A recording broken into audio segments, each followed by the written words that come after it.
Hi hello ವೀಕ್ಷಕರೇ, ನಾನಿವತ್ತು ನಿಮಗೋಸ್ಕರ ಬಿಳಿ ಕೂದಲು ನ್ಯಾಚುರಲಾಗಿ ಕಪ್ಪು ಕಲರ್ ಮಾಡ್ಕೋಬೋದು ಸ್ನೇಹಿತರೆ. ಯಾವುದೇ ಕೆಮಿಕಲ್ ಪ್ರಾಡಕ್ಟ್ ಯೂಸ್ ಮಾಡೋದೇ ಅವಶ್ಯಕತೆ ಬೀಳಲ್ಲ, ಇಷ್ಟು ನ್ಯಾಚುರಲಾಗಿ ಕಲರ್ ಸಿಗುತ್ತೆ. ಹಾಗಾದರೆ ಬನ್ನಿ ಮತ್ತೆ ಯಾಕೆ ತಡ ಮಾಡೋದು, ಹೋಗಿ ನೋಡೋಣ. ಫಸ್ಟು ಒಂದು ಸ್ಟವ್ ಮೇಲೆ ನಾನು ಇವಾಗ ಕಬ್ಬಿಣದ ಕಡೆಯನ್ನು ಇಟ್ಕೊಂಡಿದ್ದೀನಿ. ಕಬ್ಬಿಣದ ಕಡೆಯಲ್ಲಿ 1 ಲೋಟದಷ್ಟು ನಾನು ನೀರು ಹಾಕಿರುವಂಥದ್ದು. ಈ ನೀರು ಬಿಸಿ ಆಗಬೇಕು. ಬಿಸಿ ಆಗ್ತಾ ಆಗ್ತಾ ನಾವು ಯಾವುದೇ ಹೇರ್ ಪ್ಯಾಕನ್ನು ರೆಡಿ ಮಾಡಬೇಕಂತ ಅಂದ್ಕೊಂಡ್ರೆ ನಾವು ಕಬ್ಬಿಣದ ಕಡೆಯಲ್ಲಿ ಮಾಡ್ಕೊಳ್ಳಿ, ರಿಸಲ್ಟ್ ಚೆನ್ನಾಗಿ ಬರುತ್ತೆ, ನ್ಯಾಚುರಲಾಗಿ ರಿಸಲ್ಟ್ ಸಿಗುತ್ತೆ. ಇವಾಗ ಅದಕ್ಕೆ ನಾನು ಬ್ರೂ ಕಾಫಿಯನ್ನು ಸೇರಿಸ್ತಾ ಇದ್ದೀನಿ. ಬ್ರೂ ಕಾಫಿ ನಮ್ಮ ಹೇರ್ ಬ್ಲ್ಯಾಕ್ನೆಸ್ ಮಾಡುತ್ತೆ, ನಮ್ಮ ಕೂದಲು ಶೈನಿ ಮಾಡುತ್ತೆ ಸ್ನೇಹಿತರೆ. ಹಾಗಾಗಿ ಬ್ರೂ ಕಾಫಿಯನ್ನು ಬಳಸಬೇಕಾಗತ್ತೆ. ನ್ಯಾಚುರಲಾಗಿರುವಂಥ ಹೇರ್ ಪ್ಯಾಕ್ಗಳು ನ್ಯಾಚುರಲಾಗಿ ರಿಸಲ್ಟ್ ಚೆನ್ನಾಗಿ ಸಿಗುತ್ತೆ ಸ್ನೇಹಿತರೆ. ಹಾಗಾಗಿ ನ್ಯಾಚುರಲ್ ರೀತಿಯಾಗಿ ನೀವು ಕೂಡ ಮಾಡಿಕೊಂಡು ಯೂಸ್ ಮಾಡಿ ನೋಡಿ. ಇವಾಗ ನೋಡಿ, ನಾನು ಬ್ರೂ ಕಾಫಿ ಹಾಕಿದ್ದೀನಿ. ಕಬ್ಬಿಣದ ಕಡೆಯಲ್ಲಿ ಚೆನ್ನಾಗಿ ಕುದಿಸ್ತಾ ಇರಬೇಕು. ಆಮೇಲೆ ಒಂದು ಲಿಂಬೆಹಣ್ಣು ಹಾಕಬೇಕು ಸ್ನೇಹಿತರೆ. ಲಿಂಬೆಹಣ್ಣಲ್ಲಿ ವಿಟಮಿನ್ ಸಿ ಇರುತ್ತೆ. ಅದು ನಮ್ಮ ಸ್ಕ್ಯಾಲ್ಪು ಈ ಥರ ಹೊಟ್ಟಿನ ಸಮಸ್ಯೆ, ಕೂದಲು ಜಾಸ್ತಿ ಈ ಥರ ಉದುರು ಹೋಗುವಂಥ ಸಮಸ್ಯೆಯನ್ನು ತಡೆಗಟ್ಟುತ್ತೆ ಸ್ನೇಹಿತರೆ. ಹಾಗೆ ನಮ್ಮ ಸ್ಕ್ಯಾಲ್ಪು ಸ್ಟ್ರಾಂಗ್ ಆಗಿ ಇಡುತ್ತೆ.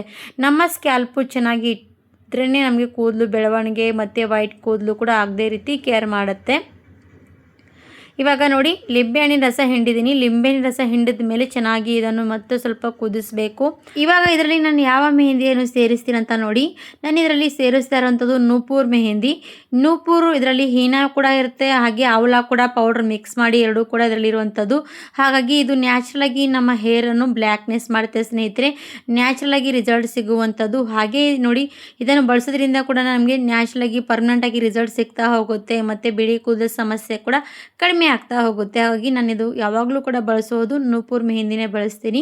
ಇವಾಗ ಅದು ಒಂದು 10 ರೂಪೀಸ್ ಪ್ಯಾಕೆಟ್ ತಂದಿರುವಂಥದ್ದು ಪೂರ್ತಿಯಾಗಿ ಇದರಲ್ಲಿ ಹಾಕಿದ್ದೀನಿ. ಹಾಕಿ ಚೆನ್ನಾಗಿ ಕಲಿಸ್ಕೊಳ್ಬೇಕು. ಮತ್ತು ಇದಕ್ಕೆ ನಾವು ಬೇಕಂದರೆ ಸ್ವಲ್ಪ ಇದಕ್ಕೆ ಹೀನಾ ಮೆಹಂದಿ ಪುಡಿ ಕೂಡ ಸೇರಿಸ್ಕೊಳ್ಳಿ ಇನ್ನೊಂದು ಸ್ವಲ್ಪ. ಅದು ಕೂಡ ಸೈಡಿಗೆ ಪೌಡರ್ ಸಿಗುತ್ತೆ. ಅದು ಕೂಡ ಈ ಥರ ನೀವು ಪರ್ಚೇಸ್ ಮಾಡಬೇಕಂತ ಅಂದ್ಕೊಂಡಿದ್ರೆ ನಾನು ಕೆಳಗಡೆ ಲಿಂಕ್ ಕೇಳಿ ಲಿಂಕ್ ಕೊಡ್ತೀನಿ, ನೀವು ಹೋಗಿ ಪರ್ಚೇಸ್ ಮಾಡ್ಬೋದು. ಇಲ್ಲಾಂದರೆ ಆನ್ಲೈನಲ್ಲಿ ಸಿಗುತ್ತೆ, ಇಲ್ಲಾಂದರೆ ಅಂಗಡಿಗಳಲ್ಲಿ ಕೂಡ ಸಿಗುತ್ತೆ. ನಾನು ಇವಾಗ ನೋಡಿ 1-2 ಸ್ಪೂನಷ್ಟು ಹೀನಾ ಮೆಹಂದಿ ಪುಡಿ ಕೂಡ ಸೇರಿಸಿದ್ದೀನಿ. ಅವೆರಡನ್ನು ಕೂಡ ಹಾಕ್ಕೊಂಡು ಚೆನ್ನಾಗಿ ಮಿಕ್ಸ್ ಮಾಡ್ಕೊಳ್ಳಿ. ಜಾಸ್ತಿ ನೀವು ಇದರಲ್ಲಿ ಹೀನಾ ಮೆಹಂದಿ ಜಾಸ್ತಿ ಕ್ವಾಂಟಿಟಿಯಲ್ಲಿ ಹಾಕಿದ್ರೆ ನಮಗೆ ಬ್ಲ್ಯಾಕ್ ಮೆಹಂದಿ ಬೇಗನೆ ಆಗುತ್ತೆ. ಇಲ್ಲ ನಮಗೆ ಟೈಮ್ ಇರಲಿ, ನಮಗೆ ಟೈಮ್ ಬೇಕು ಅಂತ ಸ್ವಲ್ಪ ಟೈಮ್ ಇರೋರು ನೀವು ಓನ್ಲಿ ನೂಪುರ್ ಮೆಹಂದಿ ಸೇರಿಸ್ಕೊಂಡ್ರೂ ಕೂಡ ನಡೆಯುತ್ತೆ. ಅದೊಂದು ಸಿಕ್ಕರೆ. ಇಲ್ಲ ಹೀನಾ ಮೆಹಂದಿ ಸಿಗ್ತಾನೆ ಇಲ್ಲ, ನಮ್ಗೆ ಎಲ್ಲಿ ಬೇಕು ಸಿಗುತ್ತೆ ಅಂತ ನೀವು ಅಷ್ಟೆಲ್ಲ ನಿಮಗೆ ಆಗದೆ ಇರೋರು ನೂಪುರ್ ಮೆಹಂದಿ ಸೇರಿಸಿದ್ರೆ ಕೂಡ ನಡೆಯುತ್ತೆ. ಒಂದು ಸ್ವಲ್ಪ ಟೈಮ್ ಬೇಕಾಗುತ್ತೆ ಅಷ್ಟೇ ನೋಡಿ ಅದಕ್ಕೆ. ಇಲ್ಲ ನಿಮಗೆ ಟೈಮ್ ಇಲ್ಲ ಅನ್ನೋರು, ಬೇಗನೆ ನಿಮಗೆ ರಿಸಲ್ಟ್ ಸಿಗಬೇಕು, ಬೇಗನೆ ನಿಮಗೆ ಈ ಹೇರ್ ಪ್ಯಾಕನ್ನು ರೆಡಿ ಮಾಡ್ಕೋಬೇಕಂದ್ರೆ ಖಂಡಿತವಾಗಿ ಇದರಲ್ಲಿ ಹೀನಾ ಮೆಹಂದಿ ಪುಡಿ ಸ್ವಲ್ಪ ಜಾಸ್ತಿ ಕ್ವಾಂಟಿಟಿಯಲ್ಲಿ ಹಾಕಬೇಕು. ಇವಾಗ ನಾನು ನೋಡಿ ಮೆಹಂದಿ ಹಾಕಿದ್ದೀನಿ. ಸಣ್ಣ ಫ್ಲೇಮಲ್ಲಿ ಸ್ವಲ್ಪ ಹೊತ್ತು ಹಾಗೆ ಈ ಥರ ಕುದಿಸ್ಬೇಕು. ಎಷ್ಟೊತ್ತು ಕುದಿಸ್ತೀವಲ್ವ ಆವಾಗ ನೋಡಿ ಕಪ್ಪು ಕಲರ್ ಆಗ್ತಾ ಹೋಗುತ್ತೆ ಮೆಹಂದಿ ಪೂರ್ತಿಯಾಗಿ.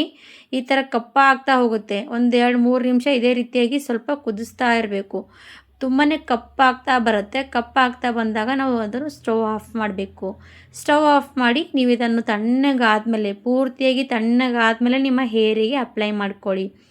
ಇವಾಗ ನಾನು ಫಸ್ಟ್ ಹೇಳಿದ್ದೀನಲ್ವ, ಹೀನಾ ಮೆಹಂದಿ ಇಲ್ದವರು ಇದೇ ರೀತಿಯಾಗಿ ಕರೆಕ್ಟಾಗಿ ಇದೇ ರೀತಿಯಾಗಿ ಕುದಿಸ್ಕೊಂಡು ಸ್ಟವ್ ಆಫ್ ಮಾಡಿ ರಾತ್ರಿ ಇಡೀ ಒಂದಿಲ್ಲ ಒಂದು 5 ಗಂಟೆಗಳ ಕಾಲ ಬಿಟ್ವಿ ಅಂದರೆ ಪೂರ್ತಿಯಾಗಿ ಮೆಹಂದಿ ಕಪ್ಪಗಾಗುತ್ತೆ. ನೀವು ಆಮೇಲೆ ಹೇರಿಗೆ ಅಪ್ಲೈ ಮಾಡ್ಕೋಬೋದು. ನೋಡಿ ಇದು ಕಾಣಿಸ್ತಿರ್ಬೋದು, ಇವಾಗ ಕಲರ್ ಎಷ್ಟು ಚೇಂಜ್ ಆಗ್ತಾ ಬರುತ್ತೆ ಅಂತ ನೋಡಿ. ಶೈನಿಂಗ್ ಆಗುತ್ತೆ, ಕಲರ್ ಬೇಗನೆ ಚೇಂಜ್ ಆಗುತ್ತೆ, ಕಪ್ಪ ಆಗ್ತಾ ಹೋಗುತ್ತೆ. ಕಬ್ಬಿಣದ ಅಂಶ ಎಲ್ಲ ಕೂಡ ಮೆಹಂದಿಯಲ್ಲಿ ಇಳಿತಾ ಹೋಗುತ್ತೆ. ಆವಾಗ ನಮ್ಮ ಹೇರ್ ಪ್ಯಾಕ್ ರೆಡಿ ಆಗ್ತಾ ಹೋಗುತ್ತೆ. ನ್ಯಾಚುರಲ್ ಆಗಿರುವಂಥ ಹೇರ್ ರೆಮಿಡಿ ಖಂಡಿತವಾಗಿ ನೀವು ಟ್ರೈ ಮಾಡಿ. ನಿಮ್ಮ ಮಕ್ಕಳಾಗಲಿ ವಯಸ್ಸಾದವರಾಗಲಿ ಎಲ್ರಿಗೂ ಕೂಡ ಬಿಳಿ ಕೂದಲ ಸಮಸ್ಯೆ ಇದ್ದರೆ ನ್ಯಾಚುರಲಾಗಿ ಹೇರ್ ಪ್ಯಾಕನ್ನು ರೆಡಿ ಮಾಡಿ ಯೂಸ್ ಮಾಡ್ಬೋದು. First result, second result, third result ಇದೇ ರೀತಿಯಾಗಿ ಟ್ರೈ ಮಾಡ್ತಾ ಹೋದರೆ ನಿಮ್ಮ ಪರ್ಮನೆಂಟಾಗಿ ನಿಮ್ಮ ಬಿಳಿ ಕೂದಲು ಕಡಿಮೆ ಆಗ್ತಾ ಹೋಗುತ್ತೆ. ಹಾಗೆ ನೋಡಿ, ಇದು ಎಷ್ಟು ಸರ್ತಿ ಕೂಡ ಯೂಸ್ ಮಾಡಿದ್ರೂ ಯಾವುದೇ ಸೈಡ್ ಎಫೆಕ್ಟ್ ಆಗಲ್ಲ. ಖಂಡಿತವಾಗಿ ಟ್ರೈ ಮಾಡ್ಬೋದು. ನೋಡಿ ಇವಾಗ ಕಾಣಿಸ್ತಾ ಇರ್ಬೋದು ಎಷ್ಟು ಕಲರ್ ಚೇಂಜ್ ಆಗ್ತಾ ಹೋಗುತ್ತೆ ಅಂತ. ಇದು ಇನ್ನೂ ಸ್ವಲ್ಪ ಹೊತ್ತು ನಾವು ತಣ್ಣಗಾಗೋದಕ್ಕೆ ಬಿಡ್ತೀವಲ್ಲ, ಇನ್ನೂ ಪೂರ್ತಿಯಾಗಿ ಕಪ್ಪಾಗಿಬಿಡುತ್ತೆ. ಹಾಗಾದರೆ ವೀಕ್ಷಕರೇ, ಖಂಡಿತವಾಗಿ ಈ ಹೇರ್ ಪ್ಯಾಕನ್ನು ಟ್ರೈ ಮಾಡಿ ನಿಮ್ಮ ಹೇರಿಗೆ ಯೂಸ್ ಮಾಡಿ ನೋಡಿ. ನಿಮಗೂ ಕೂಡ ನ್ಯಾಚುರಲ್ ಆಗಿರುವಂತಹ ಈ ಹೇರ್ ಪ್ಯಾಕ್ ಇಷ್ಟ ಆದರೆ ಪ್ಲೀಸ್ ನಮ್ಮ ವಿಡಿಯೋಗೆ ಒಂದು ಲೈಕ್ ಕೊಡಿ, ಸಬ್ಸ್ಕ್ರೈಬ್ ಮಾಡಿ, ಶೇರ್ ಮಾಡಿ ಅಂತ ಕೇಳ್ಕೊಳ್ತೀನಿ. ಈ ಮೆಹಂದಿ ನಾನು ಇವಾಗ ಹಾಗೆ ಬಿಟ್ಬಿಡ್ತೀನಿ. ನಿಮಗೆ ತಣ್ಣಗಾದ್ಮೇಲೆ ಕೂಡ ರಿಸಲ್ಟ್ ತೋರಿಸ್ತೀನಿ ಯಾವ ರೀತಿಯಾಗಿ ಬ್ಲ್ಯಾಕ್ ಆಗಿರೋವಂಥದ್ದಂತ. ನೋಡ್ತಾ ಇರ್ಬೋದು ನೋಡಿ, ತಣ್ಣಗಾದ್ಮೇಲೆ ಈ ಥರ ಕಪ್ಪಾಗುತ್ತೆ ಸ್ನೇಹಿತರೆ. ಕಬ್ಬಿಣದ ಕಡೆಯಲ್ಲಿ ಮಾಡಿದ್ರೆ ಈ ಥರ ರಿಸಲ್ಟ್ ಸಿಗುತ್ತೆ. ಖಂಡಿತವಾಗಿ ನಿಮ್ಮ ಹೇರಿಗೆ ಅಪ್ಲೈ ಮಾಡಿ 1 ಗಂಟೆಗಳ ಕಾಲ ಬಿಟ್ಕೊಂಡು ಹೇರ್ ವಾಶ್ ಮಾಡಿ. ಶಾಂಪೂ ಮಾತ್ರ ಫಸ್ಟ್ ರಿಸಲ್ಟಿಗೆ ಬಳಸೋದಕ್ಕೆ ಹೋಗಬೇಡಿ. ಶಾಂಪೂ ನಾವು ಸೆಕೆಂಡ್ ಥರ್ಡ್ ರಿಸಲ್ಟ್ ಆದಮೇಲೆ ಬಳಸ್ಬೋದು. ಈ ಥರ ಹೇರ್ ಪ್ಯಾಕ್ ಖಂಡಿತವಾಗಿ ನ್ಯಾಚುರಲ್ ರಿಸಲ್ಟ್ ಸಿಗುವಂಥ ಹೇರ್ ಪ್ಯಾಕು ಟ್ರೈ ಮಾಡಿ. ವಿಡಿಯೋ ಇಷ್ಟ ಆದರೆ ಲೈಕ್ ಆ್ಯಂಡ್ ಸಬ್ಸ್ಕ್ರೈಬ್ ಮಾಡದೆ ಹೋಗಬೇಡಿ. ಹೊಸದಾಗಿ ಮತ್ತೊಂದು ವಿಡಿಯೋ ಜೊತೆಗೆ ಸಿಗೋಣ. ಧನ್ಯವಾದ.